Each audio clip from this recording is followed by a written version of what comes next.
собственно говоря, сегодня недаром сижу у этого очага, у камина, потому что буду рассказывать именно о нем. Ну и не только о нем. Вообще я вам сегодня буду рассказывать о плюсах и минусах печного домового отопления. Так, это что надо для того, чтобы камин в конце концов горел? Да. Без меня, конечно, мудрецов, мастеров полно, которые вам уже все это рассказали. Но это совершенно не означает, что мне нечего добавить. А может быть, из моих уст вы узнаете что-то такое, чего вам не рассказал ни один печник. Во-первых, нужно было бы освободить стопку. Так, Фенемора, не надо царапать мое кресло. Знаете, друзья мои, я вот такую картинку сделала не специально для видео. Дело все в том, что я довольно частенько сижу в этом кресле у камина. Вот у этого своего камина. Я люблю завтракать при горящем камине.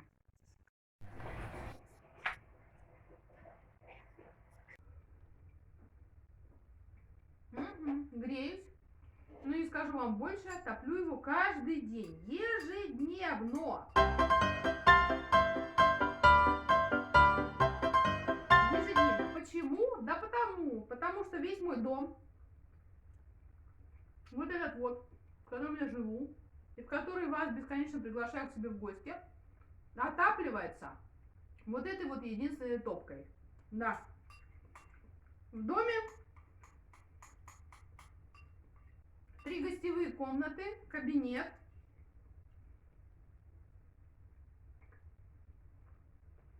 три спальни, кабинет, гостиная, кухня, столовая. И все это отапливается вот этим вот каминчиком. История, друзья мои, с дровами следующая. Во-первых, их нужно купить. Во-вторых, их нужно где-то хранить. И в-третьих, их нужно постоянно, то есть каждый день заносить в дом. Это,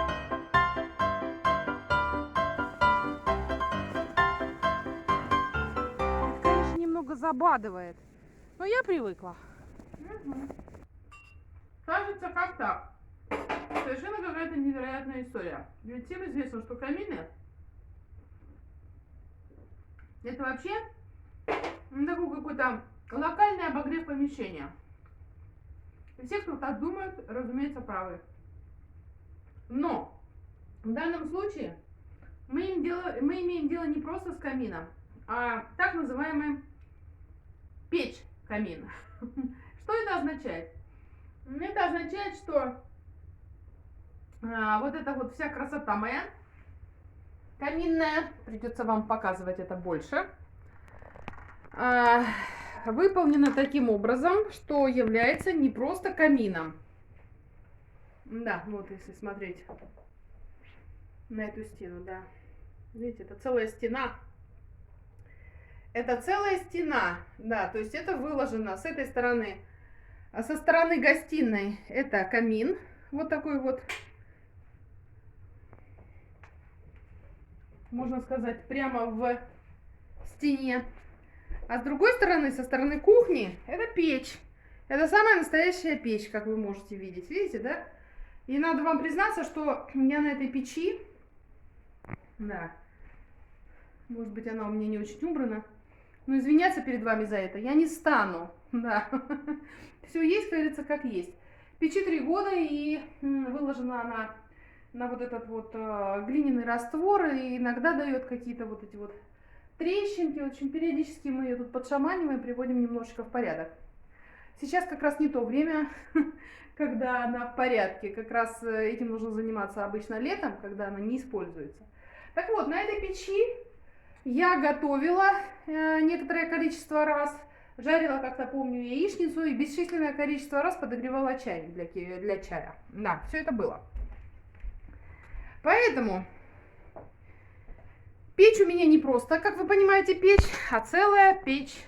Камин, который обогревает дом. Да, вот так вот она выглядит со стороны. Но более того, дымоход уходит на второй этаж. И дымоход обогревает территорию наверху.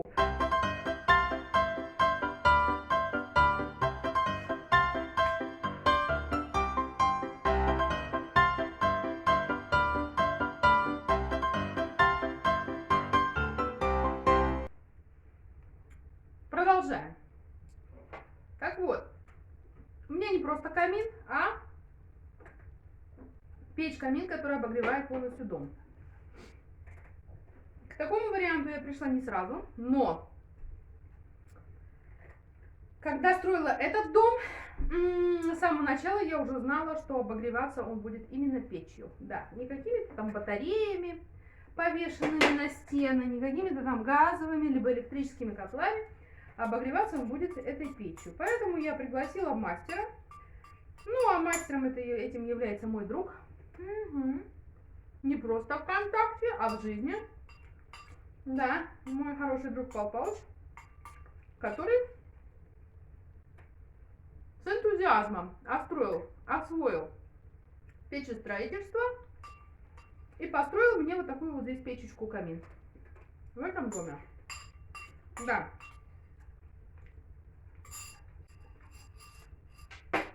Надо признаться, что эта печь у него была по счету третья в жизни. Может быть, где-то какие-то косячки у него здесь и были, но тем не менее, вот она уже работает 3 года очень благополучно. Ну и так, теперь про печь. Значит, плюсы и минусы. Вот так немножечко, чтобы было и меня видно. Ну, вот это вот всю интересность, красоту, которую многие любят, многие хотят. Все стремятся в загородных домах камины, камины, камины, камины. И я, друзья, вас мои понимаю.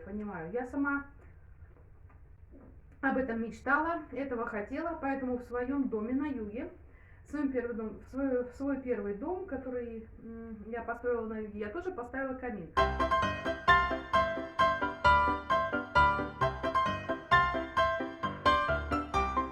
И какие плюсы и минусы? Давайте начнем с плюсов и с минусов. Значит, эта печь-камин заряжается, скажем так, дровами, то есть топится дровами.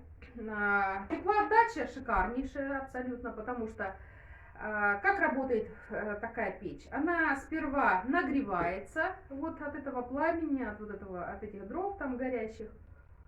Угу. То есть вот это вся ее конструкция.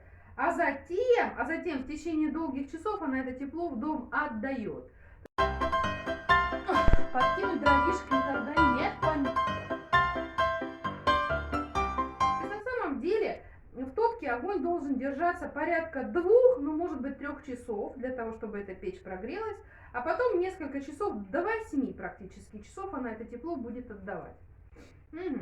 Ну, в особо зимние времена, то есть в особо какие-то морозные, ну, допустим, при минус 30 я уже имела здесь возможность проверять вот этот вот свой каминчик на прочность. Я вам хочу сказать, что печь работает достойно, даже если на улице минус 30, но если минус 30, возможно, вам нужно будет делать 2 закладки дров.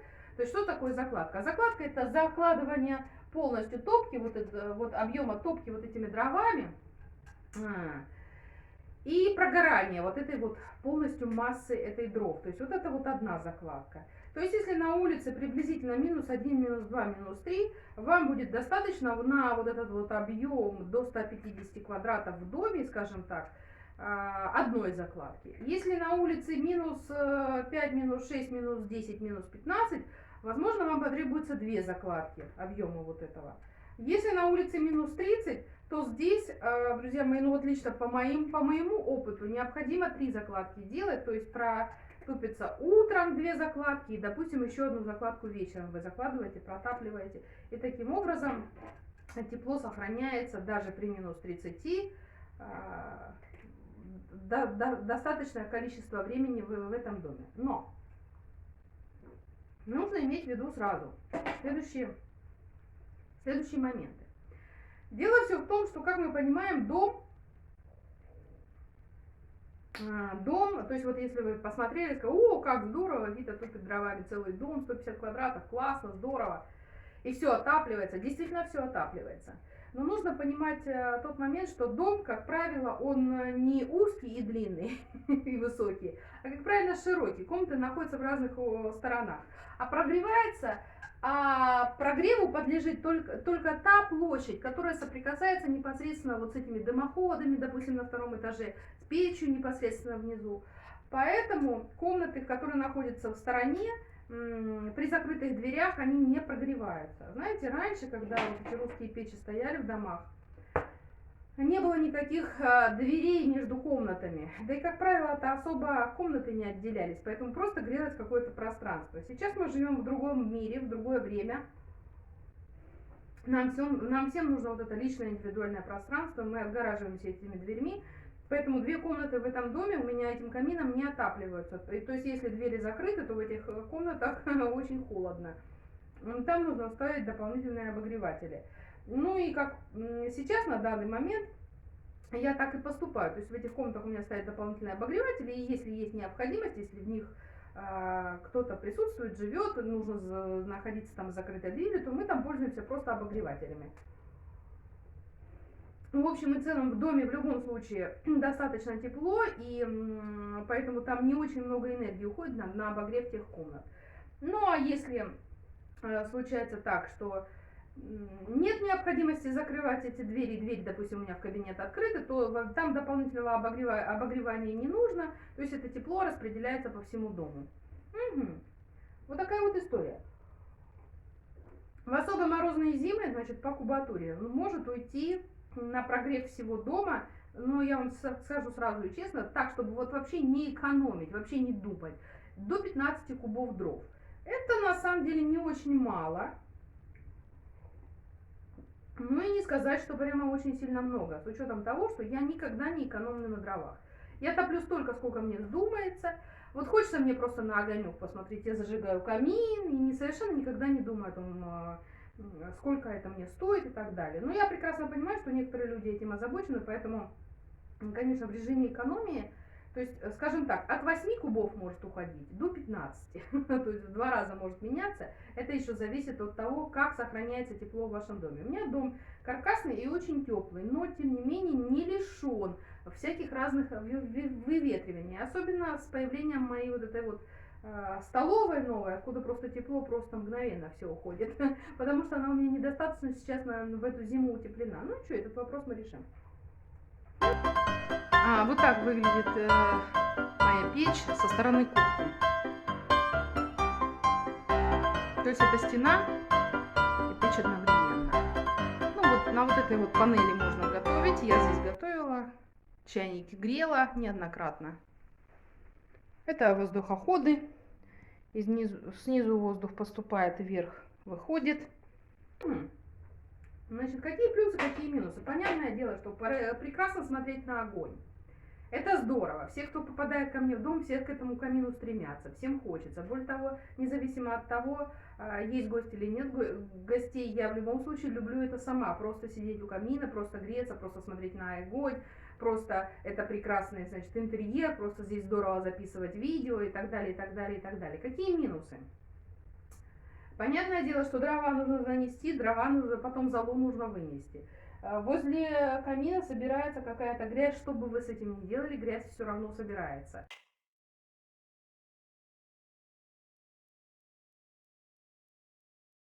То есть, конечно, можно сразу подмести венчиком, нужно сразу убрать, и можно сразу прибрать. Можно аккуратно все разложить, пылесосом пропылесосить, но дело все в том, что в следующую вашу топку, в следующий занос дров все будет то же самое. К этому нужно быть готовым, к этой постоянной уборке. Я к этому отношусь легко и спокойно. И вот даже сейчас, когда я записываю видео, здесь есть некоторая такая небрежность, и вот даже здесь виден этот мусор. То есть меня просто это не смущает, и все. Кого-то это смущает, кто-то к этим будет озабочен. Дрова нужно заносить, золу нужно выносить. К этому тоже нужно быть готовым. И вот здесь вот приходит тот самый момент, про который я обещала рассказать всем тем, кто мечтает о камине в своей квартире или в своем доме. как об альтернативном источнике обогрева. Да, то есть в моем южном доме камин не является основным источником обогрева всего дома. Хотя в какой-то один момент так и было. Как пока мне не подключили там газ, какие-то 2 месяца мы грелись только этим камином, несколько комнат. Тем не менее, когда подключили газ, стало понятно, что вот эта вот заноска-выноска дров, она уже не так актуальна. Вы можете схалявить, вы можете включить батареи, вы можете дрова уже вот это вот не таскать, и ваш камин становится частью просто интерьера, друзья мои. Угу. Если вы думаете, что вы, обустроив камин в каком-то своем частном доме, или, возможно, не частном доме, а в какой-нибудь квартире, где есть такая возможность с вытяжками, будете топить камин и будете на него смотреть, на этот огонь, радоваться и все прочее, то вы очень сильно глубоко заблуждаетесь. По одной простой причине, что он очень быстро превратится у вас просто в интерьерный, потому что вот эти вот замороки с дровами вас быстро вымотают. И каждый раз, когда вы будете заносить дрова, вернее, каждый раз, когда вам нужно будет идти за дровами, вы будете думать, что вы сделаете это в следующий раз. Каждый раз откладывается на следующий, по каждый последующий откладывается на последующий. Иногда вы будете его зажигать, но здесь вы тоже с потрясением узнаете такую штуку. Если камин является в вашем доме дополнительным альтернативным источником обогрева, это означает, что он выдает вам еще дополнительное тепло. Конечно, если у вас услуги ЖКХ, вернее, ЖКХ плохо работает вообще, и батареи холодные, то, конечно, камин вам прописал доктор. Но если у вас с батареями все нормально, то получится, что в вашей квартире будет очень-очень сильно жарко от этого камина. Вы просто не будете знать, куда деться. Особенно, если он будет вот с каким-нибудь таким нагревающимся дымоходом.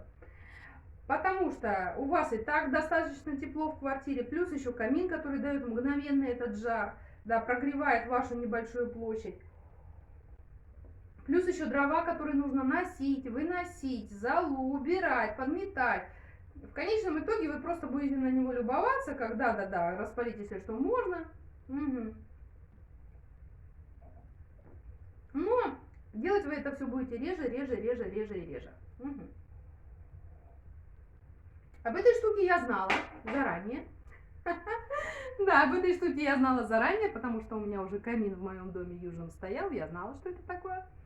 Поэтому вот лично в этом доме я хотела использовать камин часто, много. Он должен был у меня здесь быть не просто источником интерьера, но он у меня должен был быть центром моего дома.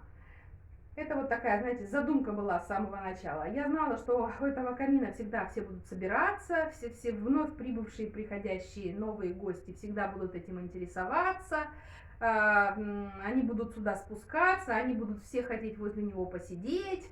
То есть это гостиная, где я сейчас нахожусь и снимаю это видео, это как раз то место, где люди вечерами из своих комнат выползают и собираются непосредственно здесь.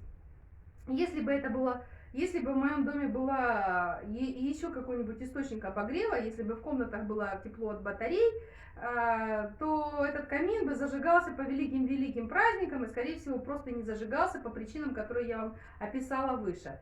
Поэтому мы бы зажигали его только по большой просьбе вот приезжающих, а можно растопить камин? Иногда так бывает вот у меня там в каких-нибудь, даже летними холодными вечерами гости иногда просят у меня топить камин, но я их предупреждаю. Ребята, мы, конечно, камин растопим, но дело все в том, что готовьте, что потом ночью вам будет в ваших комнатах наверху жарко от разогретого этого дымохода. Вот, поэтому изначально, зная о том, что я не хотела, чтобы камин превратился в часть интерьера, поэтому никаких больше обогреваний у меня в этом доме не существует, кроме этого камина. Я обустраивала дом таким образом, чтобы он весь прогревался от этого камина печи. Так и есть, он прогревается. И с учетом того, что на моих стенах не висят батареи, да, что я, конечно же, могу себе позволить просто включить электрическую батарею и не думать, я не знаю, целую неделю ее не выключать и не думать. Но если он будет 3 месяца у меня греться, не выключаясь, обогревать дом, то это, конечно, будет уже достаточно ощутимо моему бюджету. Поэтому, конечно же, я делать этого не буду, я этого не стану, поэтому ноги в руки, ноги в валенки, ноги в валенки и вперед за дровами. По поводу дров особых премудростей нет. На самом деле нужно брать березовые. Да, и хорошо, если они у вас полежат, если вы их берете, допустим, там весной, летом, чтобы они как-то полежали и немного подсохли. Березовые дрова, даже свежие березовые дрова горят, в общем-то, неплохо всегда, но если сухие, если совсем сухие дровишечки, они у вас прямо занимаются буквально от одной спички, то вот для таких нужна какая-то там растопочка. Да, эти дрова были куплены зимой, они недостаточно просушены, но тем не менее они при растопке, при нормальной, то есть какие-нибудь брикеты дополнительные, либо там какие-то на сухих дровишках, они достаточно быстро высыхают и жару дают в любом случае много. Дома обогревают хорошо. То есть у меня, друзья мои, просто нет выбора. Я себе такую жизнь устроила целенаправленно и самостоятельно, все осознавая в полной мере. Я не вешала батареи на стены для того, чтобы топить камин каждый день. Понимаете, в чем дело? Теперь я делаю вот эти бесконечные красивые посты, видео и фотографии со своим камином горящим. Гости, которые сюда ко мне приезжают, радуются этому теплу именно потому, что я вынуждена его топить. Хочется мне или не хочется. Я не знаю, приболела я, либо не приболела я. Мне каждый день нужно просто выйти на эту улицу, взять эти дрова, занести их в дом, заложить их в эту топку и камин обязательно затопить. Конечно, я его топлю уже 3 года, я уже всему научилась. Я знаю, как это делать легко, просто, быстро и непринужденно. Разумеется, каждый раз, когда у меня здесь бывают какие-то гости, у них есть задание принести дров. То есть это все складывается как само собой разумеющееся в жизни. То есть какой-то алгоритм действий, последовательности для меня уже выстроен для того, чтобы мне было это легко и не напряжно. Меня камин не напрягает ни одну минуту. Я люблю его топить. Я хотела его, я его себе здесь соорудила, я его топлю ежедневно, я наслаждаюсь этим теплом, радуюсь и бесконечно делюсь с вами этим. Но если вы хотите повторить мой подвиг, вы должны знать не только о радости, но вы должны еще знать о подводных камнях. Более того, такие камины требуют периодической чистки вот этих вот дымоходов. Приблизительно там, я не знаю, ну я в прошлом году прочищала обычными средствами, крахмалом, вот этим бревном полена протапливала, в этом году протапливала разочек. Может быть, по весне еще разочек протоплю. В общем, пока меня это сильно не беспокоит. Но также он требует каких-то ремонтных историй. В данном случае я считаю, что летом нужно будет серьезно заботиться топкой. Топка выложена шамотным кирпичом, в каких-то местах он лопнул, в каких-то местах там у нас обсыпалась кладочный раствор, ну то есть требует возобновления. К этому тоже нужно быть готовыми.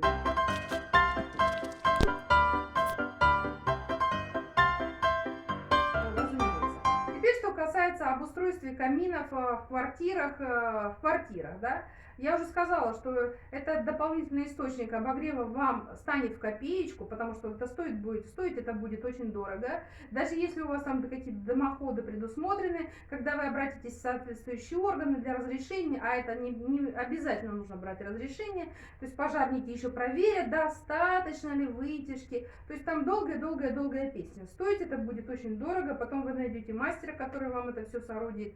Это по сооружению это тоже печники хорошие, стоят очень дорого. То есть вам камин может обойтись, я думаю, что сейчас уже больше, чем 500 000. Ну вот это 3 года назад мне стоило порядка 250 000 это сооружение.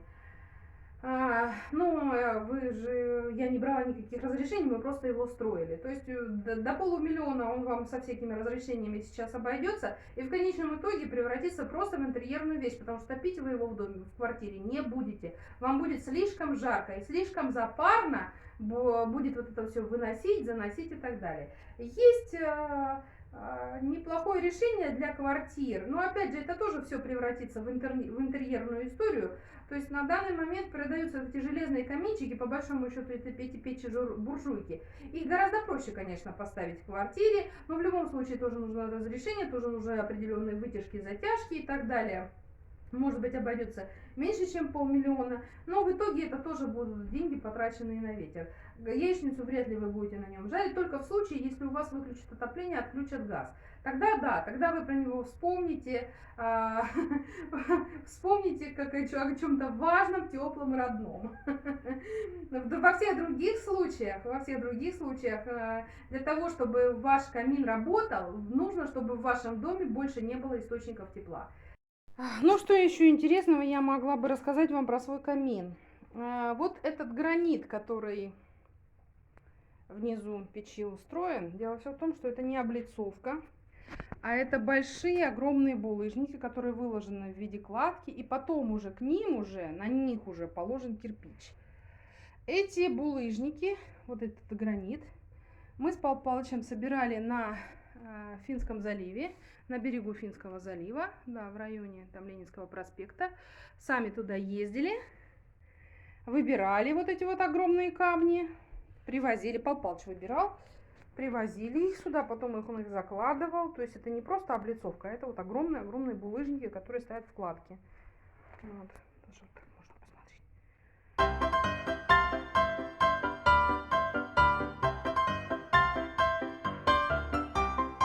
Довольна вот этой вот каминной историей. Вот, я ее собираюсь продолжать, развивать, ну и так далее. Если нужен будет хороший печник, обращайтесь. У меня есть. Работает в Москве, в Санкт-Петербурге, в Краснодаре, ну да, и в Краснодарском крае, скажем так. Сможет вам помочь. В Ростовской области, возможно, тоже. Возможно, туда тоже может выехать, поблизости, все-таки с Краснодарским краем. Вот, ну и что касается всяких разных нюансов по поводу вот этих вот печей, которые как, что, куда, зачем, какие плюсы, какие минусы. Если вы хотите ставить печь в доме, вот такую серьезную, как вот у меня здесь, то нужно еще понимать, что для такой печи должен быть подходящий фундамент в доме обустроен. То есть если у вас его заранее нет, то вам его необходимо построить дополнительно. Я об этом знала с самого начала, когда мы ставили дом. Дом стоит на свайном железном фундаменте, на железных винтовых сваях. Вкрутила несколько дополнительных свай. То есть мы как бы провели какие-то расчеты и предположили, что нам этого будет достаточно для того, чтобы там нам эти... Ну, тогда мы думали, что это будет порядка 15 тонн. Да, но по ходу строительства некоторые моменты изменились, и в итоге моя печь весит порядка 30 тонн. И этих свай не оказалось достаточным, поэтому фундамент дал осадку небольшую, от 3 до 5 сантиметров в некоторых местах в районе этой печи. И в конечном итоге через 2 года я его укрепила бетонными сваями. Ну а когда укрепляла бетонными сваями, решила, что больше никаких железных я вкручивать никуда не буду. Нет никакого смысла, когда можно так дешево, сердито, легко делать бетонные сваи. В конечном итоге свой новый дом я поставила уже на бетонных сваях. Вот если вы видите вот эти вот ноги, которые у дома вот у этого торчат внизу. Это вот как раз и есть свайный бетонный фундамент, который мы делали самостоятельно. Делается он, конечно, дольше, чем железные вот эти винтовые, но, тем не менее, вот у меня надёги на него больше. Ну и надежности больше, и я не знаю, что ли. Ну, в общем, нравится мне эта история бетонная больше гораздо. Вот, поэтому вот так. Под печь нужен обязательно фундамент. Если вы хотите, чтобы печь работала, у вас она должна быть основным источником выдачи тепла. Если она будет альтернативным источником, то это просто будет декоративная печь, декоративный камин. Вы не будете его топить, он просто у вас будет стоять. Вам будет сперва казаться, что да, вот так и сяк, но на самом деле все это превратится в подставку под всякие разные свечки, под всякие разные статуэтки. А стоит это недешево. Нужны ли вам такие замороки? Легче тогда уже поставить какой-нибудь электрокаминчик. Друзья мои, а еще проще. Просто приезжайте в мой гостевой дом, располагайтесь уютно у моего камина, наслаждайтесь, сколько вам влезет, настоящим теплом. А потом спокойно езжайте в свои квартиры, в свои дома и забудьте вы об этих каминах до следующего приезда в мой гостевой дом. Ну, в общем так, будут вопросы, обращайтесь. Ну, вот такой вот у меня камин.